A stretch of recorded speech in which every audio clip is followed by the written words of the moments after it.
Bom, olá pessoal, eu resolvi gravar o gabarito da prova e antecipar ele para vocês até antes do lançamento das notas, como forma aí da gente poupar tempo, né? Já que nós vamos ter dois recessos e temos muita matéria para discutir ao longo desse tempo, né? Antes da nossa prova colegiada, a prova V2. Então eu achei pertinente gravar o gabarito e aí na próxima aula a gente dá a aula normal, distribua as provas e vocês dão uma olhada e tudo mais, mas a gente economiza o tempo de resolver as questões em sala, certo? Porque vocês vão ter antecedência, vão ter tempo para dar uma olhada nisso antes do nosso próximo encontro, ok? Então vamos lá. Primeira questão é a questão onde nós temos duas assertivas, né? E nós questionamos se as assertivas estão corretas e, por fim, se existe uma relação de causa e consequência entre elas, ou seja, se a segunda assertiva ela justifica a primeira, ok? Então vamos lá. Primeira assertiva: o modelo ideal para a segurança da informação é acomodar as ações de segurança de recursos humanos e de redes, deixando apenas a segurança física a cargo de outro setor especializado. Bom, nós vimos em sala de aula, né? Nós inclusive mostramos um desenho, né, onde eu ressaltei a importância disso, até comentei que é uma questão que costuma cair bastante na nossa prova colegiada, né? A segurança da informação, conforme a gente pode ver aqui nesse modelo, ela é composta desses três elementos. A segurança de redes, a segurança física, a segurança humana, né, a segurança de recursos humanos, que devem trabalhar em conjunto, seguindo as mesmas regras, seguindo as mesmas políticas e se complementando, né, porque a corrente ela é tão forte quanto mais fraco dos seus elos. E, naturalmente, por exemplo, a segurança de redes e a segurança física dependem das pessoas, né? A segurança física depende de recursos tecnológicos além das pessoas, certo? E a própria segurança de recursos humanos, ela tipicamente utiliza recursos tecnológicos da área de redes e também da parte física. Então, essas três áreas elas se complementam. Então, a primeira assertiva é falsa, ok? E nós discutimos isso em sala de aula. Bom, a segunda assertiva é: a segurança da informação precisa ter uma visão ampla, com foco no negócio da empresa e de seus reais riscos, não sendo então uma atividade exclusivamente técnica, né? Nós discutimos isso quando falamos de gestão de risco, né? A importância de que a segurança da informação ela esteja balizada por informações, por digamos, objetivos a serem alcançados definidos pela área de negócio da empresa e não pela área tecnológica. Ou seja, a segurança da informação ela tem que ser top-down e não bottom-up, como vem sendo implementada, né? Infelizmente, a gente vai discutir isso no decorrer dessa correção, tá certo? Então, a primeira assertiva é falsa e a segunda é verdadeira e, consequentemente, então não existe uma relação de causa e consequência entre elas, já que uma delas é falsa. Perfeito? Bom, segunda questão. Segunda questão são três assertivas e nós temos que avaliar quais delas, né, são verdadeiras, quais são falsas. Então, vamos lá. Um hacker invade um site e apaga dados. De que tipo é esse incidente? Ora, se houve corrupção de dados por alguém não autorizado, como está sendo dito lá, é um hacker, né? Então é alguém não autorizado, perfeito? Então é um incidente de integridade, tá certo? Não é de disponibilidade, porque para ser considerado disponibilidade, a informação ela tem que existir, né, ser autêntica, estar completa, íntegra e tudo mais, certo? Então ele apaga, se apaga ele corrompe, então é um incidente de integridade.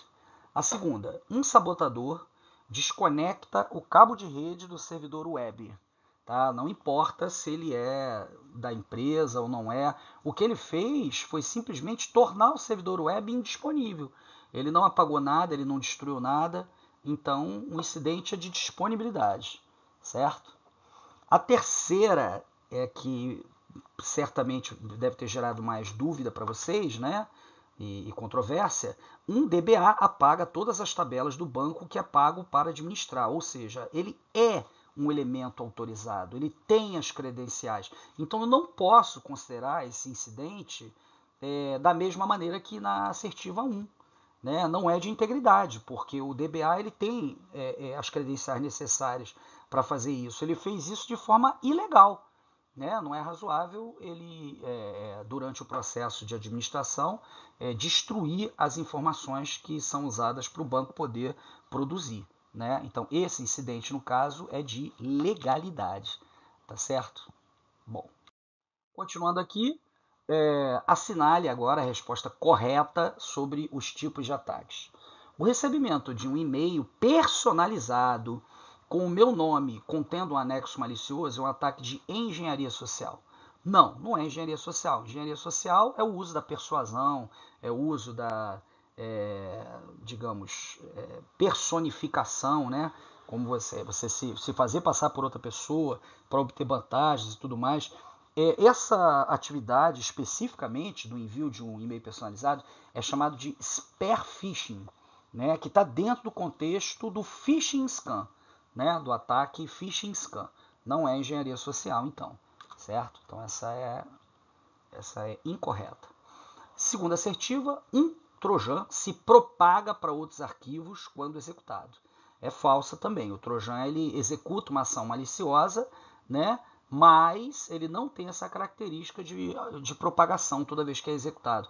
Quem tem essa característica é o vírus. Né? Então, essa não é a característica do trojan. Terceira assertiva, um worm não precisa de nenhuma ação do usuário para se propagar. Infelizmente, essa aí é a verdadeira. Né? O worm ele usa brechas em protocolos, em sistemas operacionais, né? E até na própria rede, para poder se propagar através das fronteiras locais, né, onde ele está. Tem todo um comportamento, né, ao alcançar uma nova rede, ele se replica, né, a máquina contaminada ela passa a identificar, a inventariar, né, todos os demais nós da sua rede e o processo de propagação vai se expandindo. Então os worms são extremamente perigosos. Porque você, para combater o worm, né, você precisa manter as suas máquinas atualizadas, você tem que ter um bom antivírus, tem que ter um bom firewall, tem que ter uma política, né, de eliminar tudo aquilo que não é necessário na tua rede. E, infelizmente, em redes corporativas isso é muito difícil, porque as redes não podem parar, né, funcionam 24/7, então é um grande desafio se lidar com o worm. Tá? Mas, de qualquer maneira, essa daí é a resposta correta. O scanner captura o tráfego do algo passivamente. Não, quem faz isso é o sniffer.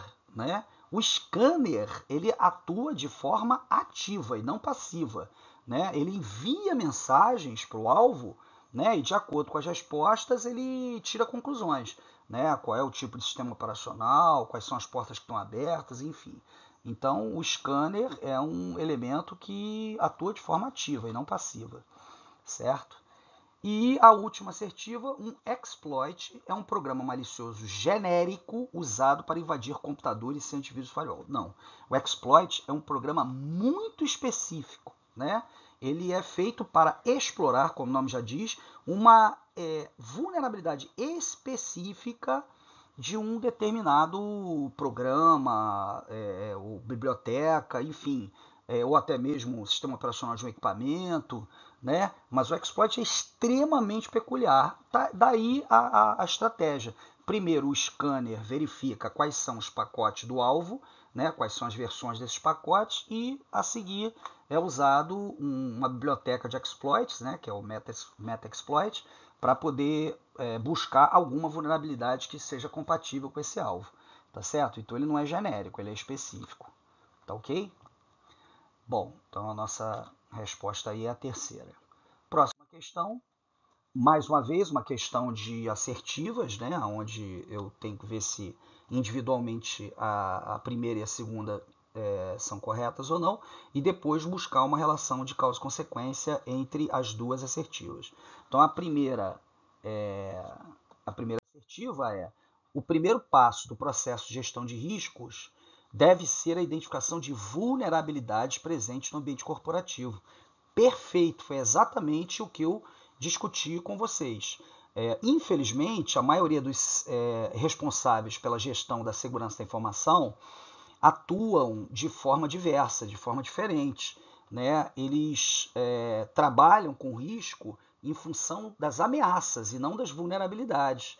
Então, naturalmente, o escopo, né, da proteção é muito maior, é muito mais amplo, né, o que implica naturalmente em custos muito altos e baixa eficiência. Né? Naturalmente, não existe uma perspectiva de se alcançar eficácia facilmente combatendo ameaças. Então, naturalmente, o ideal é um processo onde a empresa faz um inventário de vulnerabilidades, tem que ser feito processo a processo, né, e desenvolve soluções para essas vulnerabilidades, ok? Ou seja, é o que nós chamamos de abordagem top-down, ao invés de bottom-up, ok? Então, está correto. Aí eu digo, infelizmente, a abordagem mais adotada atualmente se destina a combater ameaças, encarecendo uma solução de baixa eficiência, inclusive. A segunda assertiva, ela diz, as ameaças são elementos ativos, enquanto as vulnerabilidades são passivas. Assim, uma ameaça apenas obtém sucesso na presença de vulnerabilidades. Então, o que acontece? Não só essa assertiva é verdadeira, como existe uma relação de causa e efeito. Né? Quer dizer, a explicação da primeira assertiva é justamente a segunda. Né? Quer dizer, nós devemos começar o trabalho de gestão de risco pelas vulnerabilidades, não pelas ameaças, porque as vulnerabilidades, como são passivas, elas sozinhas não causam incidentes, mas se eliminadas ou contidas, né, protegidas, as ameaças não tem como se locupletar de nenhuma maneira. Hoje eu estava lendo um artigo, né, o Mark Zuckerberg está todo enrolado, né, já perdeu mais de uma Petrobras no valor do Facebook, tá certo? Difícil se recuperar dessa crise, talvez até acabe perdendo, né, o seu lugar na história, mas ele hoje divulgou que o Facebook eliminou uma vulnerabilidade que ele tinha, que era a possibilidade de se obter informações dos seus contatos e das suas atividades, né, desde que elas estivessem públicas. Né, mas isso poderia ser obtido por qualquer um que soubesse o seu e-mail ou o seu telefone. Tá certo? Uma grande vulnerabilidade, mas que era conhecida por poucas pessoas. Segundo ele, estava em letras muito pequenininhas, lá na página de rodapé de um how-to, né, de um manual do Facebook, lá online e tudo mais. Então, poucas pessoas tinham conhecimento disso, mas a vulnerabilidade existia e, naturalmente, pessoas que estão lá dentro poderiam usar isso, né, e divulgar para terceiros. Tá ok? Então, só comentando aqui para ilustrar a importância, né, da nossa disciplina no contexto atual, tá certo? Então, as duas assertivas são corretas e a segunda é uma justificativa da primeira, ok? Bom, quinta questão é uma questão muito fácil, muito simples. Eu avisei várias vezes que isso ia cair na prova, né, que inclusive na prova V2 também costuma ser cobrado, que é o paradoxo entre as soluções de segurança física e lógica. Né? Nós colocamos aí mais algumas nas opções, só para completar as 5, mas os dois segmentos são esses, o físico e o lógico. Então, vamos lá, a gente definiu isso. Né? O que é segurança física? Uma segurança desenvolvida para proteger os ativos. E o que é segurança lógica? É uma segurança feita para proteger a informação e o software, né? E os aplicativos, os programas desenvolvidos e comprados, né? As licenças. Então, a pergunta é, os mecanismos implementados por software usados para restringir o acesso e o uso do sistema operacional de redes de programas utilitários e aplicativos constituem um processo de segurança lógico, tá certo? Não tem dúvida, porque a ideia é restringir o uso do sistema operacional, que é software, né, de cara. Então, nem continuei, ainda tem os programas utilitários aplicativos, ele poderia falar também da imagem da corporação, né, ou da própria informação sensível e tudo mais, mas mesmo assim já está bem claro com o que nós identificamos que se trata de segurança lógica, ok? Então é a terceira opção. Sexta questão, falando sobre proteções, né, sobre defesas contra as ameaças. As soluções de segurança lógica são adotadas de acordo com o nível de risco e a sensibilidade das informações, ou seja, existe uma proporcionalidade, deve existir uma proporcionalidade entre as soluções e o real risco que é percebido, certo? Então vamos avaliar essas soluções de segurança lógica. Primeira, as soluções de VPN, Virtual Private Networks, né, as redes virtuais privadas, podem ser implementadas gateway to gateway ou host to gateway. Isso aí está tudo num único slide lá, bonitinho, onde tem os dois desenhos, inclusive, os dois modelos, certo? Arquiteturais, que são exatamente esses, gateway to gateway ou host to gateway. Gateway to gateway é quando eu interligo uma empresa a outra através da internet. Então eu crio um túnel, né, que vai do gateway da matriz para o gateway da filial, por exemplo. E todo o tráfego que passa por ali vai ser encapsulado, né, e vai ser criptografado e autenticado na medida em que essas funcionalidades sejam configuradas. A segunda opção de VPN é a host to gateway, é aquela onde um usuário, por exemplo, no seu notebook, ele acessa a intranet da sua empresa, onde tem informações sensíveis, através de todo um procedimento de autenticação e autorização que é feito em um gateway da empresa, um gateway de VPN, certo? Então são esses os dois modelos arquiteturais de VPN. Não existe um modelo arquitetural host to host, por exemplo, certo? Essa é a primeira. A segunda, os IDS, Intrusion Detection Systems, né, que são elementos extremamente poderosos, né, de segurança, porém onerosos, tornam o tráfego muito mais pesado, mais lento, porque eles avaliam todo o tráfego que passa por eles, certo? Bom, os IDS, eles têm duas formas, né, de operação, mas as duas trabalham juntas, ok? Com base em assinaturas e com base em heurísticas. O que é a assinatura? A assinatura é um trecho de código malicioso. Então, se o código malicioso passa pelo IDS, ele compara com as suas assinaturas e se houver uma coincidência, né, de um determinado número de bits, né, seguidos com algumas das assinaturas, ele imediatamente alerta ou, dependendo da configuração do IDS, até bloqueia esse código malicioso, certo? O segundo método é com base em heurísticas.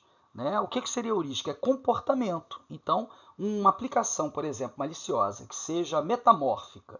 Né? O que significa a aplicação ser metamórfica? Uma aplicação que se modifica ao longo da sua vida. Cada vez que ela, por exemplo, contamina um novo ambiente, ela se automodifica, certo? Em todo o seu código, tanto no código criptográfico quanto no código do próprio software malicioso, dificultando naturalmente a ação dos IDS, antivírus e tudo mais, porque as assinaturas que ele tem já não serão compatíveis com a nova versão do código malicioso, certo? Então, para isso, existem as heurísticas.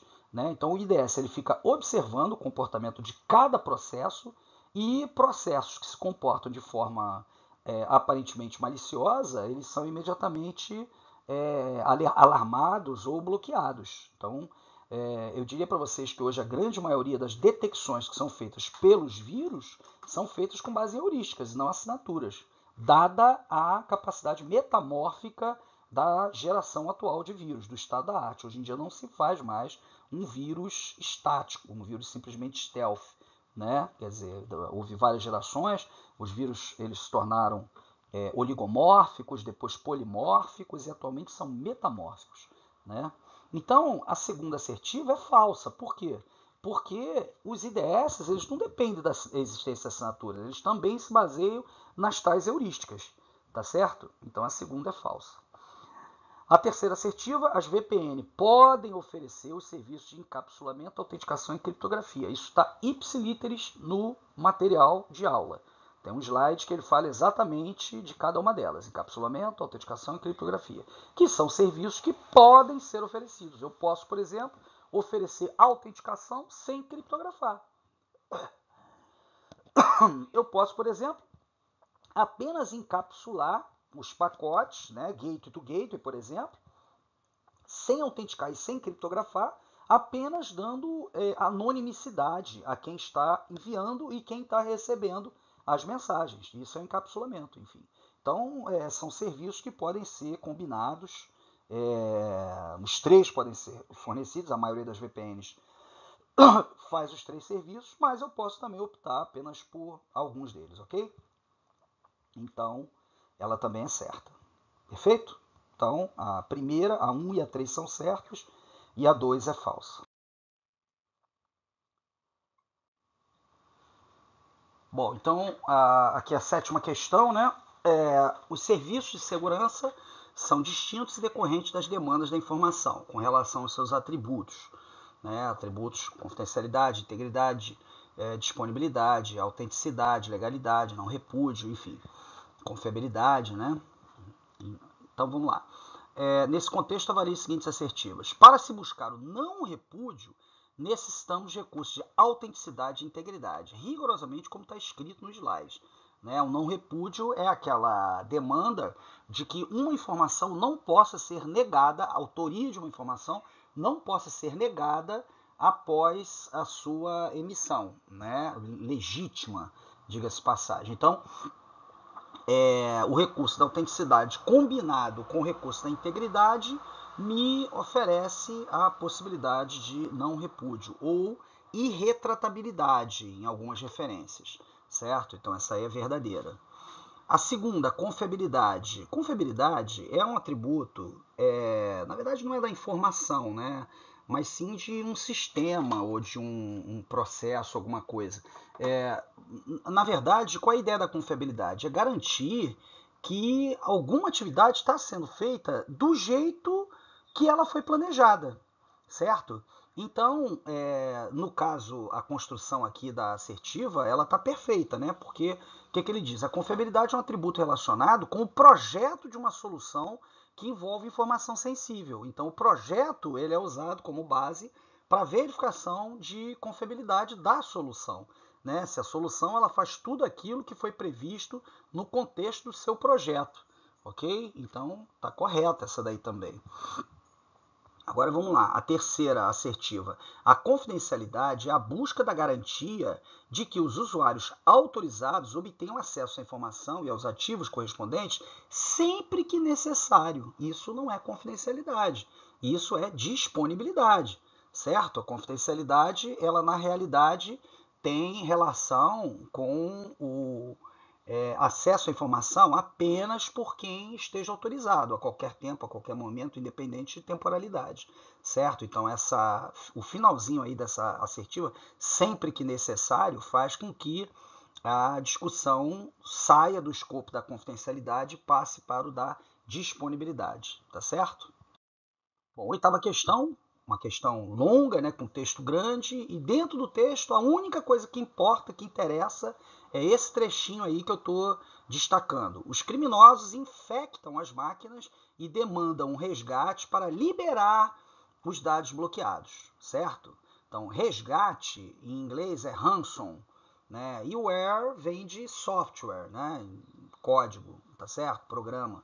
Então, o ransomware é exatamente um código malicioso que tem essa característica, né, de se apoderar de alguma maneira das informações do usuário, apenas dando acesso a ele, as informações, caso ele pague um resgate, normalmente solicitado em bitcoins. Tá ok? Então, infelizmente, é o que hoje em dia está acontecendo mais, temos código malicioso, tá certo? Um dos últimos agora, mais recente, foi o WannaCry, né, que foi muito badalado aí, muito discutido na mídia, tá certo? E era uma modalidade de ransomware, ok? Bom, então resgate, ransom, tá certo? Agora vamos observar as questões discursivas. As questões discursivas, como eu sempre faço, eu defino alguns requisitos mínimos, né, que são cobrados para que o aluno ele tire pontuação máxima. Fora isso, vai depender, claro, né, do desenvolvimento dele. Ele pode escrever à vontade, pode escrever 2, 3, 4, 10 folhas. Se ele não colocar aquilo que eu entendo como mais importante, como mais relevante dentro do contexto daquela discussão, eu não vou dar pontuação máxima, não farei isso, tá? Então, inevitavelmente, é importante que vocês, né, nas minhas próximas provas, procurem escrever bastante tudo que vocês se lembrarem acerca do assunto, né, conforme eu orientei a vocês no dia da aplicação da prova, para maximizar as chances de ter uma boa nota. Bom, então a nona questão, ela questiona as diferenças entre a criptografia simétrica e a assimétrica, certo? Principalmente em relação ao uso das chaves e ao custo computacional, certo? Então, o que eu queria era basicamente isso apenas. Com relação às chaves, enquanto a simétrica usa apenas uma chave para criptografar e decriptografar, a assimétrica usa um par de chaves. Uma chave criptografa e a outra decriptografa, certo? Com relação ao custo computacional, justificando, certo? A criptografia assimétrica tem um baixo custo computacional, porque usa operações muito simples, como substituições, permutações, deslocamentos, operações lógicas como XOR, né, que eu nem comentei aqui, mas não era importante detalhar isso, mas era importante destacar que a criptografia assimétrica usa procedimentos extremamente simples, de baixo custo computacional. Já a criptografia simétrica, ela é construída em cima de modelos matemáticos complexos, né, principalmente derivados da teoria dos números, que é uma teoria, né, já de muito tempo atrás, para manipulação de números primos, né, explorando as características mágicas que nós temos nos números primos. Então, os algoritmos assimétricos, né, invariavelmente são baseados em operações de exponenciação, operações logarítmicas, né, que é o inverso da exponenciação, cálculos matriciais, tá certo? Ou seja, são sempre funções matemáticas bem complexas, tá certo? Por que isso? Exatamente pela demanda de você ter um par de chaves, né? Você ter a capacidade de se comunicar com alguém com quem você nunca teve contato e esse contato ser seguro. Tá certo? Mais adiante, claro, isso não é cobrado aqui ainda nessa questão, porque nós não discutimos isso, mais adiante nós vamos ver que a criptografia assimétrica ela tem também uma série de limitações, certo? Por exemplo, o tamanho máximo da mensagem a ser criptografado é muito pequeno em relação ao que suporta a criptografia assimétrica, que é virtualmente ilimitado, né? Então, na realidade, a criptografia simétrica, na prática, é usada apenas para complementar a criptografia simétrica, ou seja, apenas para a troca da chave simétrica. A partir daí, apenas o algoritmo simétrico é usado para criptografar a informação. A criptografia simétrica, além de não ser viável em termos de custo computacional, é impossível, né? Ela não tem a capacidade de criptografar mensagens superiores a determinados limites que nós vamos ver aí a partir das próximas aulas, ok? Então bastava dizer isso aí para poder ganhar a pontuação máxima da questão. E a 10ª questão também bastante objetiva, né? A criptografia simétrica, ela utiliza técnicas que podem pertencer a dois grupos, basicamente, as cifras de bloco ou as cifras de fluxo. E eu peço na questão para vocês definirem as vantagens e desvantagens de cada uma. Bom, então, para comparar as cifras de bloco e de fluxo, né, eu defini, então, como métrica, né, de comparação, vantagens e desvantagens de cada uma. Então, tá aí o que eu gostaria que vocês tivessem dito, né? Vamos ver.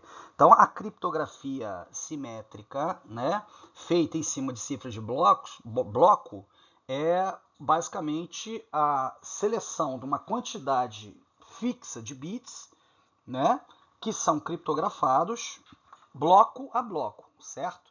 Então o processo é contínuo. Você vai pegar lá, por exemplo, um arquivo de 1 mega, né, e vai criptografar de 128 em 128 bits, usando uma chave que tem que ter o mesmo tamanho do bloco. Não vou cobrar isso de vocês, que a gente ainda não teve discussão suficiente para poder chegar a esse nível de profundidade, certo? Mas o que acontece? A cifra de bloco, inevitavelmente, tem como vantagem ser muito próprio, muito apto, né, a criar entropia, criar confusão, porque eu tenho um grupo de bits grande. Já a cifra de fluxo, eu posso estar cifrando um único bit, né? Normalmente um bit, um byte ou um pequeno grupo de bytes, tá? Então, o que acontece? A cifra de fluxo, ela não é tão fácil de criar entropia. Se eu, por exemplo, estiver criptografando um bit, ele só tem duas possibilidades, 0 ou 1. Né? Então, se eu tenho o bit 1, só tem duas opções, ou manter ele 1 ou trocar ele para 0. Então, não tenho tantas possibilidades entrópicas possíveis. Né? Então, naturalmente, a vantagem de um é a desvantagem de outro. Certo? Então, a cifra de bloco tem essa vantagem de ter maior facilidade de se obter entropia, certo? E a desvantagem, que é o seguinte, se eu pegar e criptografar um bloco que tenha uma informação e eu use uma determinada chave, e posteriormente eu usar o mesmo algoritmo com a mesma chave para criptografar a mesma informação, inevitavelmente o resultado vai ser o mesmo, ok? Então, nas cifras de bloco, nós precisamos usar técnicas, né, para poder evitar a descoberta de padrões, tá certo? Que é uma das fragilidades típicas dos algoritmos de bloco, ok? Para quem não entendeu ainda bem o que eu falei, é só ver o filme da a arte da imitação, ou então o Enigma, os dois são do mesmo tema, né, que foi justamente a quebra dos segredos da máquina criptográfica alemã na Segunda Guerra Mundial, que fez com que os aliados ganhassem a guerra. Tá? O que Alan Turing, na verdade, fez foi descobrir padrões na criptografia. Tá certo? Os alemães tinham o hábito de iniciar e encerrar suas mensagens sempre com a mesma interjeição, né? Que era o Heil Hitler. Ok? Salve Hitler em alemão. Ok? Então, naturalmente, isso daí facilitou o trabalho dos criptoanalistas, né, no caso, e que possibilitou a mudança, né, de rumos da história da Segunda Guerra Mundial. Ok? Então, a desvantagem da cifra de bloco é a possibilidade da existência de padrões. E aí as cifras de bloco precisam ser manipuladas para evitar esse efeito. As cifras de fluxo, como eu falei, ao invés de eu pegar um conjunto fixo de bits para criptografar, eu vou pegar uma quantidade aleatória de bits para criptografar. Então a quebra de um algoritmo de fluxo é extremamente complicada, extremamente difícil, porque você nunca sabe qual é a quantidade de bits que foi criptografado a cada ciclo criptológico. Então as cifras de fluxo elas são extremamente robustas. No entanto, até hoje, para vocês terem uma ideia, somente um algoritmo, que é o RC4, ele provou eficácia, certo? É muito difícil se construir um algoritmo simétrico, né, naturalmente, onde eu vou ter chaves que são variáveis de acordo com o tamanho da informação, eu vou ter um tamanho de informação que é variável, e tanto origem quanto destino precisam estar sincronizados nesse tamanho.